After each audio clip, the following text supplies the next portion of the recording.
Hey, GrowWire listeners, thanks for tuning into the GrowWire podcast. I'm your host, Jason Maynard. And on today's episode, I think I've got some great advice about how you build an amazing team. We're going to dive into recruiting and how you manage and build that team that is so important to your business. My guest is Jim Jonassen. He's an executive recruiter and talent acquisition expert. He's founded a ton of companies in executive recruiting and in the software market, and runs one of the premier executive recruiting firms in Los Angeles. We're going to talk about the mistakes you'll want to avoid when recruiting for leadership roles and what it takes to hire and keep great employees. You're going to learn how to put the same rigor into recruiting as you would into selling your products. You're listening to the GrowWire podcast, a place where you'll learn the ins and outs of growing a business, running a business, or even taking your big idea, career, or personal development to the next level. It's all possible. Our host, Jason Maynard, the SVP of Marketing at Oracle NetSuite and the Editor-in-Chief of GrowWire.com, will take you on an exploration of growth through candid conversations with some of the most brilliant minds in entrepreneurship, entertainment, business development, and more. Whatever your goal, we know you'll walk away with the right tools to help fuel your own journey of growth. Before we dive into things, I want to thank our sponsors over at Blue Microphones. Everyone has a story to tell, and if you're a storyteller, you probably know Blue Mics for their iconic Yeti microphone. It's helped millions of people find and amplify their voices. But if you're thinking about creating your own podcast, check out Blue's new Yeti Caster, the complete mic and boom arm system ready to connect to your laptop. Bring the ultimate broadcast studio setup to your home or office. Visit bluedesigns.com and use the code PODCAST at checkout for a special GrowWire price. I also want to make sure when you head over to our website, growwire.com, you check out some of the articles that we've got up this week.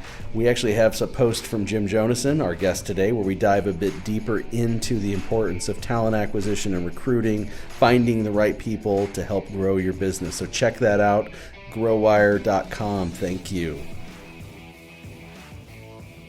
So thanks for coming on. You've got a really amazing and diverse background of experience in terms of being an executive recruiter, starting a company, and now again helping venture-backed startups grow. So I'd love to first just kind of have you dive in a little bit and tell us about how you came out here to Santa Monica and how you actually broke into the business. Sure. I grew up in Chicago, kind of south suburbs, Gary, Calumet area, the land of steel mills and blue-collar workers. As Tom Cruise said, U of I, here I come. Went to University of Illinois in Champaign-Urbana, of course famous for where Mark Andreessen invented the browser. Last year of college, I was stationed in Barcelona, Spain, figured out I could go a whole year without a Chicago winter and decided to head west, young man. So came out to initially San Francisco, which at the time in the early 80s was an old money town, tough to break into, and ended up down in Los Angeles. And one of my uncle's best friends was in human resources at Hughes Aircraft. And Yanni was his name. We were having a drink and it was all about, hey, what are you going to do? What do you want to be when you grow up? At 22, and Yanni, about 15 minutes into the first drink, said, "You're going to be a headhunter." And I said, "Cool. Do I get a gun?" I had no idea what it was. Is that legal? Exactly. I'm going, all right, dog the bounty hunter. It's okay if it's Here not. We go. It's okay if it's not. So 2 weeks later, he refers me into this group that's in Century City. And I'm up on the 10th floor looking down at LA Country Club, and there's 10 young people sitting around all dressed up nice in the Century City office, dialing phones and smoking cigarettes. And I said, dude, this is for me. They didn't have an opening, but I just kept coming back, and I said, you guys got to hire me. So finally, the guy who ran the engineering desk said, come on Monday and we'll give you a shot. And I'm certain that there was an over-under bet going, like, somebody had money on the kid lasts an hour, someone had maybe lunch, someone had end of the day. Because my training was, they handed me the California Manufacturer's Guide and the resume of an industrial engineer and said, get this guy an interview. So it was clearly the washout play. Well, day 2, about 3 p.m, I came to my boss and I said, I got him an interview. He's got to go down to Acme, fasteners at 12 o'clock for an industrial engineer. And they were like, what? In Gardena or Bellflower totally. Or something like that, right? Which I didn't even know where any of that was. Yeah. But anyway. Most people in LA don't. That was 1982. And since then, I've started 5 search firms. But since then, and at that time, I said, I can't believe they pay you guys to do this. It's what I love. It's incredibly fun. and recruiting's been my life. Yeah, you've also had over the years a big impact on not just the companies you work with, but the community and giving back. And you've done a lot of work. Maybe talk about some of the stuff how you've leveraged sort of the philanthropic piece into the mission of the businesses that you started. Thank you. So in Southern California, in tech, you're a little bit like a fish out of water. So in the 90s, I recall kind of bringing together this small cadre of digital companies, which were mostly like repurposing content out of the studios onto shiny discs called CD-ROMs, or early game stuff with Bobby and Brian over at Activision. And so we had to create kind of a campfire to build a community before you can kind of build a practice and clients and get a robust business going. So I started something called the Los Angeles New Media Roundtable, AKA Lawnmower, and we used to do these events, and we just have people come out, and it started out literally 7 people around a table. Fast forward 2 years later, and there's 800 people that show up at a Christmas event. And what we always did was, the philosophy was build a community, give back to the community. So we got involved with the Boys and Girls Clubs of Santa Monica and Venice, and over the years raised over $1 million for those organizations and others like First Star and City Year. So it's been a ton of fun. But it's always been about, hey, how do you kind of make something happen here? Yeah, no, and it's funny because when I first met you, I think it was actually at a lawnmower event, and I was new to LA. You brought me into the thing, but it's always been one of the great parts of it is, you can do good while doing good in your business and incorporate that into what you're doing. And you've always had wherever you've been at, it's always been a key part of what you're doing. What makes you different as a recruiter? Because I think one of the things that I think a lot of people, it doesn't matter whether you're a recruiter or you're a salesperson or you're a developer or you're starting a company, there's a lot of pressure to figure out how to hit your number or be the best at what you're doing. But I think the piece that makes you great, or anyone great, is they know what their kind of unique value proposition is, or they know what makes them different. So for you, how did you stand out early on? I mean, you hustled. Everybody knows you have to hustle. Yep. But what's that next piece? So yeah, I think one of my favorite business books is The Hard Thing About the Hard Things, and Ben Horowitz said, if you're going to recruit for something, you got to go do the job first. So back to the early 80s, I'm representing engineers, and it's like buzzwords on a resume that I'm talking to a chief engineer or a mechanical engineering manufacturing engineering manager. I have no idea what I'm talking about. I'm just like trying to get this guy's foot in the door to run the numbers of interviews to placements ratio, and it drove me nuts. And my guys were like, don't worry about that. You don't need to understand it. Just get the people interviews. I said, no. So in 85, I started my first software company where I, called Apple, bought a Mac, got this guy that was a programmer, and over 3 years we developed the first ever applicant tracking system on a Macintosh. It's called Mac Hunter. And that was like, I was a complete geek, but I got inside of every aspect of a software company. So I was the CEO, I was the head of sales, I was the product manager, I was, wireframing and doing every aspect of it. So then when I came back into search, I could grok what a product manager does and the difference between product marketing and product management. So that's the first thing. So what I like to say is I've started 5 search firms and 3 software companies. So I've been burned from both sides of the table. I've been the hiring authority, hiring, firing. I've also been the agent, kind of in between. So that's invaluable. All the guys in our firm, we're career headhunters. It's our craft. The memory that I have, there was a famous Hollywood attorney named Stan Coleman at Weissman Wolf, and he was doing early stuff in tech and media. And I said, Stan, are you taking stock options? Or are you getting involved in investing in these companies? He says, this is our craft. I love practicing law. It's like a finished carpenter. I get up every day, I do it. That's us. We love talking to founders and entrepreneurs about their vision. We love talking about candidates and helping them to, kind of set a roadmap for their career. It's just incredibly rewarding. Yeah. And so when you think about that thing that makes you different here, it's that you can put yourself in the shoes of whoever you're working with. Totally. Yeah. We've walked in their shoes. One of my partners was the first talent acquisition person at Commerce One, ran it up to like a $50 billion market cap and 0 to 7,000 employees or whatever. Another one has a pedigreed track record with, Heidrick and Struggles and other global retained search firms. But it's really our craft. We love what we do. A lot of it is like Malcolm Gladwell said, it's 10,000 hours. I calculated the other day, I've done 500,000 interviews in my career. So it's like, remember when you go and you get your ACL done and you ask the orthopedic surgeon, how many of these have you done? Dr. Gowie told me he's like 600. I'm like, good, we're good to go. Yeah. Okay. You won't screw up 601. Yeah, but we're still learning. We're always still learning. We're going to take a quick break and talk to Jim about starting a software company in the .com boom and bust and what he learned from that process. If you've ever met a famous athlete at a corporate event or gotten an official autograph, chances are Steiner Sports made it happen. Here's Brandon Steiner. We believe that there's magic in the moments that sports creates. We get customers closer to the game and help companies use the power of sports to grow their business. We've been in business 30 years and we've had multiple systems to keep track of all the athletes and all of our customers. Multiple systems means multiple headaches. So we made the move to NetSuite by Oracle. NetSuite lets us replace all of our finance, inventory, and CRM functions with one convenient system. Now all the departments can see the same data. And if I have a question about our business, I can get the answer quickly. Find out how Steiner Sports scaled their business to millions of customers. Go to netsuite.com/Steiner. You'll also get our free guide titled Overcoming Your 5 Obstacles to Growth. That's netsuite.com/Steiner for our free guide and the story of a great American company.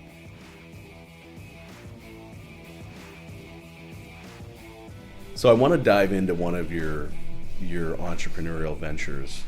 This is probably late 90s.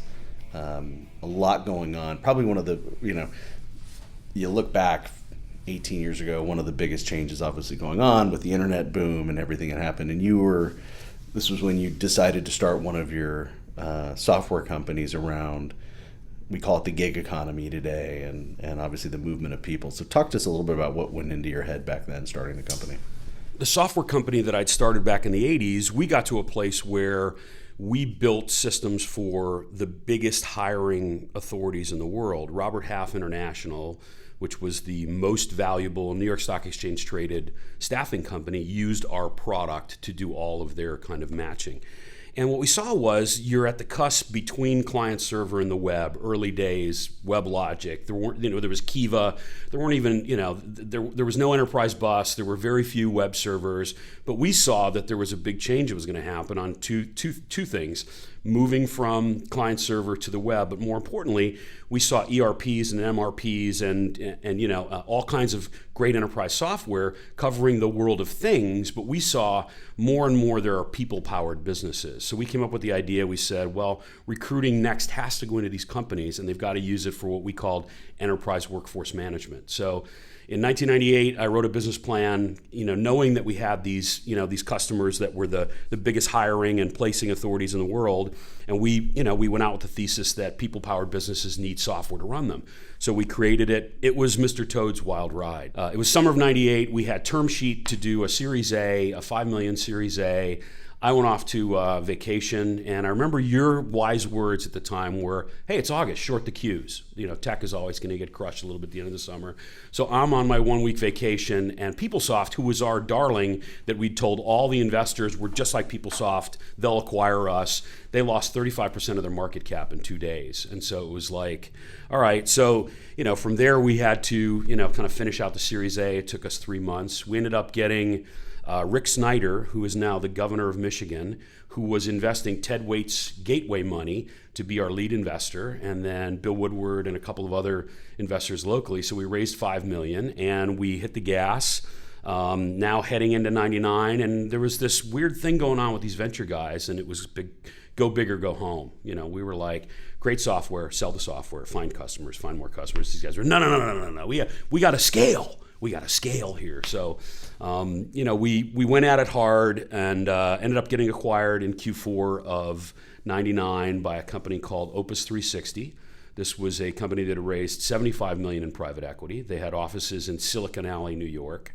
They had everybody sitting in $75 million back then was a lot of money. That was a lot of dough. That would be like $750 million today, I think, if you sort of looked at the comparison. Yeah, so this was 150 people in Herman Miller chairs, 80-inch television screens, which at the time probably cost $25,000 each, and it was a bonfire. They raised $110 million in the IPO, so we ended up going public in Q1. We were the last ones out alive in April, and we calculated that through the life of that business, those guys burned $250,000 per business day through their life cycle. They ended up getting acquired the summer of 2000 for less than they had cash left in the bank. So we were like from angel investing to delisting off the NASDAQ in 30 months. That was my MBA. That was amazing. And the reason I just find that story, I think, so relevant today is that if you look at what's going on in the venture community, we have sort of many similar phenomena. It's not just in software business, but you look, in Santa Monica, if you're not careful, you're going to get ran over by a scooter. Especially if you're in Venice Beach. For those of you who aren't from LA, you can really, like, two different scooter companies, you might get clipped. Yep. And there's this notion of scale up fast.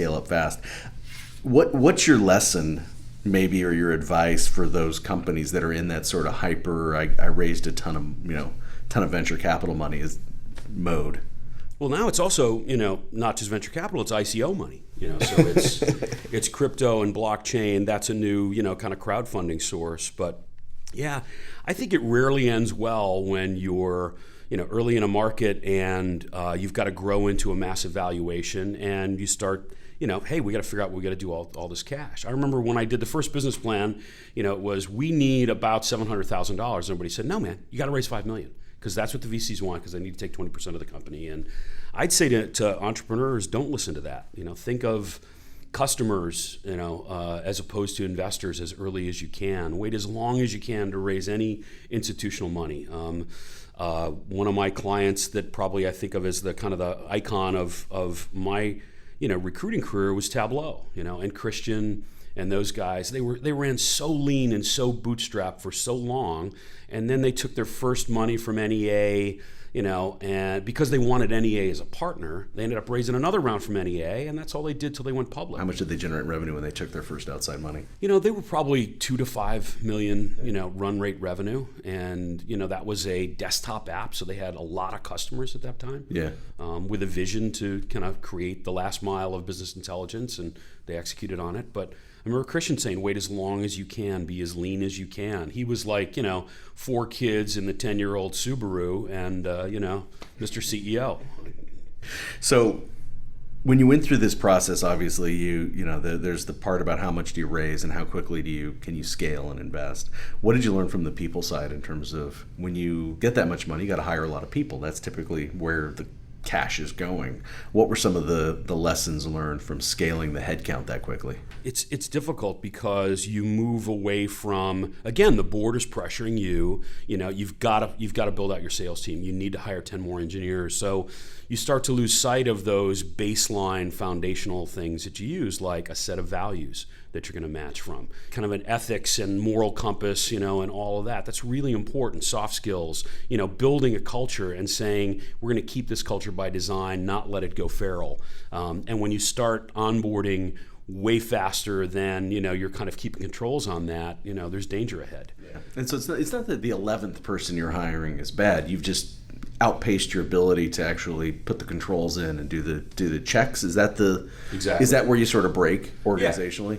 Yeah, and but the other piece is, and this is kind of where we're where we've kind of gotten to, is that when you've got to grow, it's already too late. You need to have pipelined and understood the kinds of companies you want to recruit from and the kinds of profiles that you want. You've got to really work on your employer brand and the story and the value proposition and the uniqueness of your culture, so that you've got an inbound, kind of supply of candidates, and you already know the kinds of backgrounds you need.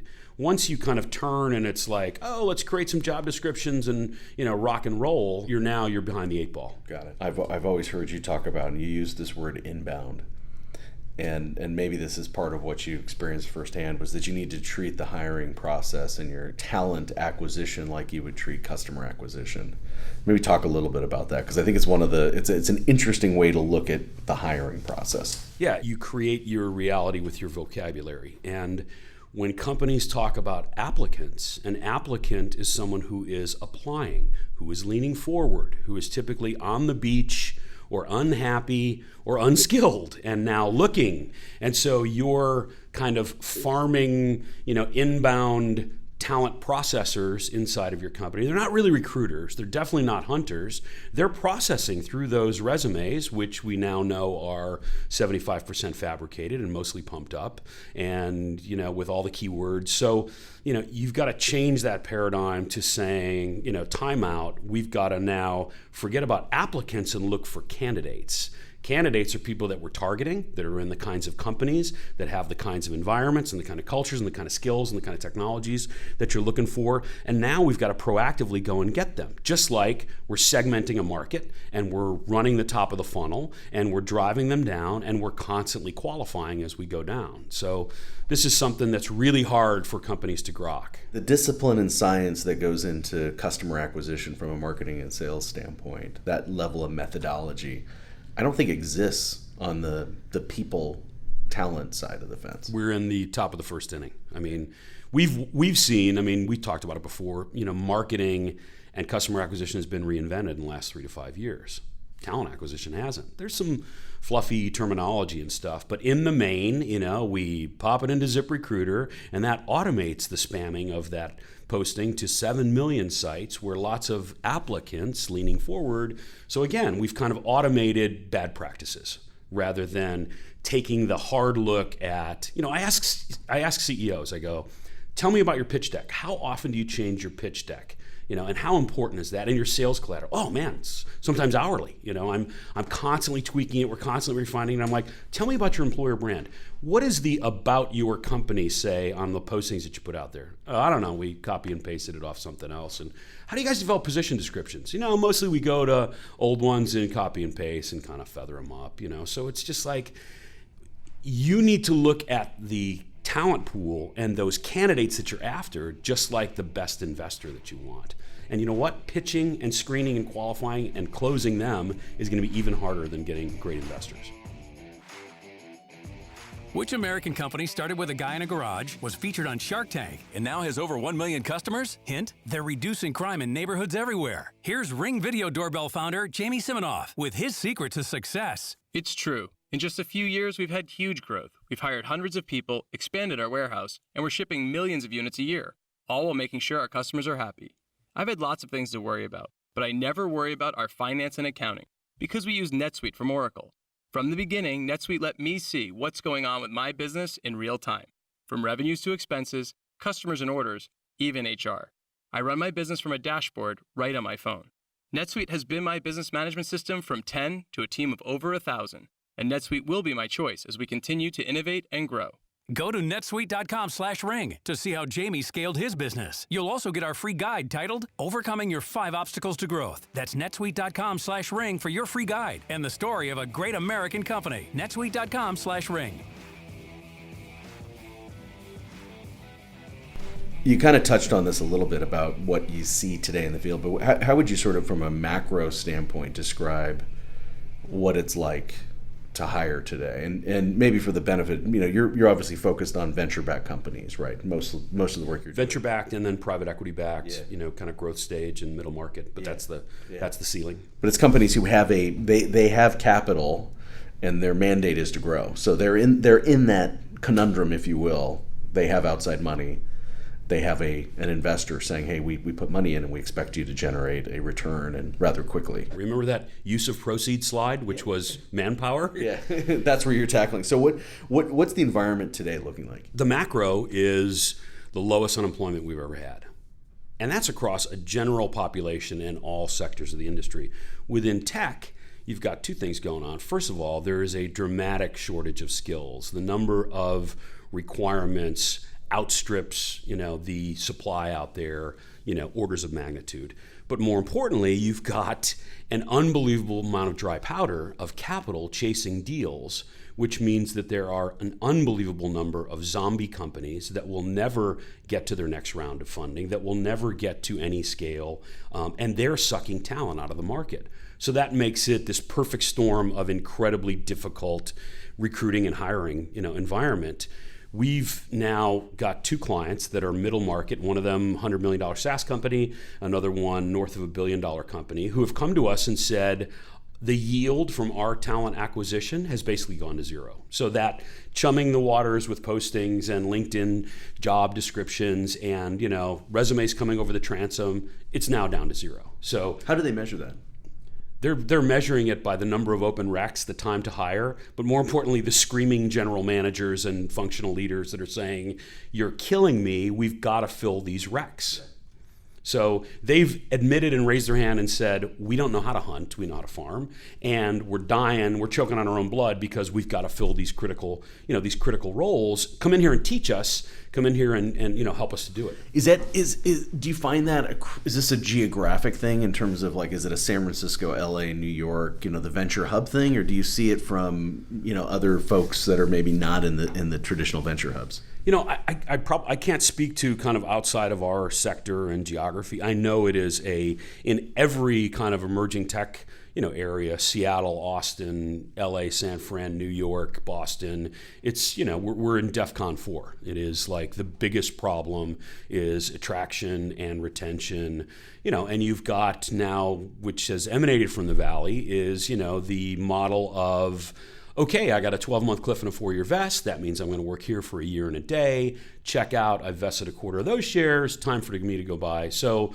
loyalty and tenure, especially among our friends the millennials, is almost non-existent. So here again, it's not just about recruiting them. It's about re-recruiting them, keeping them engaged, having them become part of something so that they want to stay. You made the comment about the about us. I mean, how do you keep that retention above sort of the industry averages? Just take it as sort of the baseline. How do you become better at keeping the folks that you spend all this money hiring? It's a customer retention issue, like in any recurring revenue business, right? Your customer acquisition costs typically offset whatever you're going to generate in first year revenue. You can think of the same thing in the talent business, which is you hire somebody, you don't make any money, if you will, on that individual until you get into year 2 or year 3. So what do you do in year 2 to make sure you get the renewal? Yeah, I mean, you know it well. You look at businesses that have gone public. I think of Reach Local, one of our clients locally, Blue Apron, another company where it's just acquisition looks great, but there's this other number called churn. Out the other side, how are you keeping them? How are you keeping them engaged? So what we've learned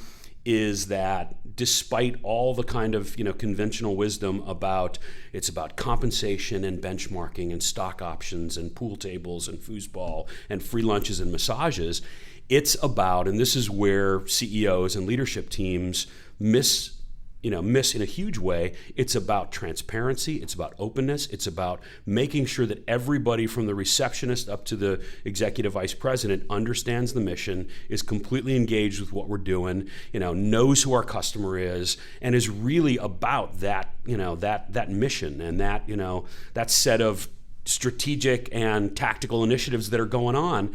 It's too much, that happens inside the boardroom and inside, the kind of leadership group. The guys on the bottom, just have them focus on cranking code and, and acquiring customers. We find that's an open culture where people really get what they're doing.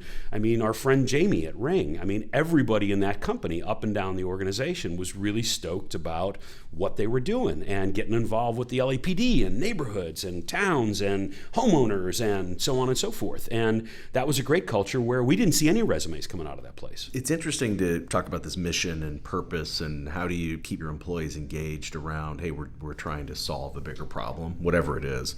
Do you think there's a backlash, though, in this? It's how do you do this in an authentic way? You can have legitimate a mission, purpose, wanting to do good. In the case of Ring, they obviously had a mission to make neighborhoods safer, right? And they put their money where their mouth is, and they did a lot of actual work. The flip side is you can watch an episode of Silicon Valley in a very, I'll say, insincere way. You can say, our mission is to change the world. You know what I mean? And you can kind of go to that other where it becomes give me a break. We're making an app to get pizza delivered. You know what I mean? So that can't be the mission to change the world if we're speeding the efficiency of pizza delivery. So how do you find that balance as a company? Because I think everybody wants to have a mission. Yeah, I'm not so much referring to that as I am talk to the people in the company about the problem that your customer has. Talk about the user stories that you're using to create product, have people make sure that they understand it. I'm not talking about contrived mission statements and value statements and offsites that do stuff like that. This is about talk about the competitors and say who's out there, who's doing this better than us, and how can we get better? How do we really get inside that customer's head and figure out what's more important to them? And I think as people get engaged in that level of a problem, not just the problem of I got to get this line of code, I got to get this, this piece of collateral out. I think there people find the engagement. Now, millennials, it really is important that we do no harm and we do no evil, and that there is something going on here, whether it's a dual bottom line, B corporation. But it is important, but that better be authentic. It better not be, hey, we've kind of airdropped in this new mission where we're going to give away to the service dogs, thing, and we're feeling good about our and one model. That's going to be blown out pretty quickly. You made one comment there, which is really understand the why of what you're doing. Totally. And so even if you're doing something and it's not the sexiest business, you're not actually changing the world. You're making life better for a group of folks in a B2B scenario, or you are delivering pizzas more efficiently. Understand the why and fall in love with the problem that you're solving and make that core so everybody understands. Is that where you're going with this? Yeah, and I think have the courage to have your employees and your team challenge you and challenge that value proposition and challenge, the problem that we're going after, because we talked about this before. The people on the front lines, the customer support, the outbound product managers, the sellers, too few companies listen to them about where the problem space really is, about what the competitors are really doing, about what the user really is looking for. It's that make sure everybody is on the same page, if you will, around how you solve that problem and how their job relates to actually accomplishing that. Yeah, so that, I go home at night and I've got people thinking about, man, we got to meet this customer and they talked about, and I never knew, and now I'm more connected to the problem that I'm solving, whatever that is in my cubicle. When you look at sort of the companies, you don't have to name names specifically, but just examples, what are some of the ways that companies get this right? Like when you sort of look through the companies you've worked with, is there anything that comes to mind in terms of an approach, or maybe the tricks, I don't say tricks, but just sort of like, oh, this is a really clever way that they did that to sort of affect that in the organization? So I'll name a company, a client of ours locally. Jukin Media is a kind of America's funniest home videos for digital, and they are one of the best places in LA to work. They have completely embraced the millennial culture and the culture of media and entertainment with an incredible youthful group. They have unbelievable stickiness from the standpoint of their retention of employees, and they really invest in those employees. And they're in a brutal market in, kind of monetization of digital video in a world where, everything's kind of gone to, Hulu and Netflix and what's left back on the internet, where Oath has, kind of scrubbed up all the buyers. And they take care of their people, and they really take all of this to heart, and they really listen. And you go in the place, and everybody that's in there is having fun and completely engaged. And it's because leadership is so connected and so open and so transparent. But they also, make sure people understand that it's about the work, and it's about the customers, and it's about the shareholders. So I think they do a really great job. Yeah. What are some of the, when you think back at maybe mistakes that you made or mistakes that you've seen others make, what are the couple things in terms of building a team early on that you see folks, sort of say, gosh, you think this is going to be the right thing to do, but it all, 8 times out of 10 or 9 times out of 10, this is what gets you in trouble? I think it goes back to that, go big or go home. And, Horowitz saying, do the job before you hire for the job.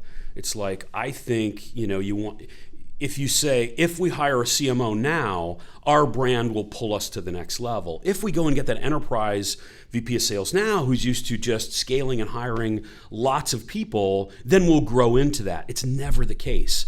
Wait until you've kind of bootstrapped your way into whatever you need to do in that function till it's almost breaking, while you've been courting, screening, pitching, and auditioning talent for that, and then bring them in when you're just about to break. I mean, we've seen so many times, the board, fires the founder and hires the CEO too early. You go after that guy who's going to lead your sales team, who's used to having 20 reps and 3 layers under them. It's like, wait until you're about to break and you're doing it yourself and you're going to make that hire, and that hire means you're going to get 22% of your day back. That's like that's when the time is right. And you've done the work now in parallel to make sure you're going to get the right cat for that role. I want to run this one kind of theory by you, and it's sort of on the same vein, because it's very rare that you can find companies bring in people that can scale at each level. And it's because the skill set required gets really different